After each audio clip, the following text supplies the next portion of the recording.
Monsters were everywhere on the streets, but people were completely oblivious to their existence. Even when someone cried out desperately for help while being devoured, no one responded. In this future world, the first thing people did upon waking was to activate a device on their palm, releasing a bubble that enveloped them. Inside the bubble, they could chat with friends, and special arrows even guided them as they walked. More absurdly, there were dedicated doctors instructing them on urination, and they could watch their idols' live streams while brushing their teeth. At that moment, a strange man suddenly popped up, warning Lisa that she was in danger. However, Lisa didn't believe him. She blocked him and continued chatting with her idol, completely unaware that danger had quietly arrived. When Lisa reached her workplace, a mysterious girl suddenly appeared in her bubble, saying that if she turned off the bubble and observed her colleagues, she could receive a $5 million reward. Initially skeptical, the lure of money drove Lisa to switch off her bubble. Soon, she saw a colleague being consumed by a yellow monster. As someone who had never left her bubble, Lisa's first instinct was to reopen it and watch videos of her idol dancing to escape reality. At this point, Ruby and the doctor's video popped up again, claiming they were here to save her. Now, Lisa just needed to turn off her bubble and use her own eyes to avoid the monsters to be rescued. After hesitating, Lisa finally decided to take their advice and shut off her bubble. She carefully left her desk and stepped towards the exit, but suddenly veered off course and bumped into the corner of a table. Startled, she quickly glanced at the monster, and seeing it ignore her, she stepped forward again, only to unfortunately collide with the table once more. Left with no choice, she had to open her bubble for help, breaking down and expressing that without arrow guidance, she had no idea how to walk and could only rely on the bubble's directions to head out. Under the guidance of the arrows, Lisa quickly left the office, but while waiting for the elevator, she spotted a monster inside at a glance. The arrow was still pointing her forward, causing Ruby and the doctor to hastily urge her to turn around. However, years of dependence and habit made it difficult for Lisa to break free from the bubble's control,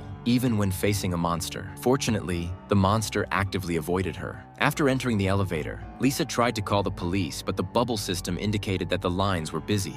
At this point, the only one she could trust was the doctor. Arriving outside the company, at the doctor's reminder, she turned off her bubble and observed her surroundings, horrified to discover that monsters were everywhere. Lisa hurriedly reactivated her bubble, having it take her to a safe zone. Once calm, Lisa felt puzzled about the situation around her. The city she was in was shrouded by a forest and protected by a shield. But how exactly had the monsters gotten in?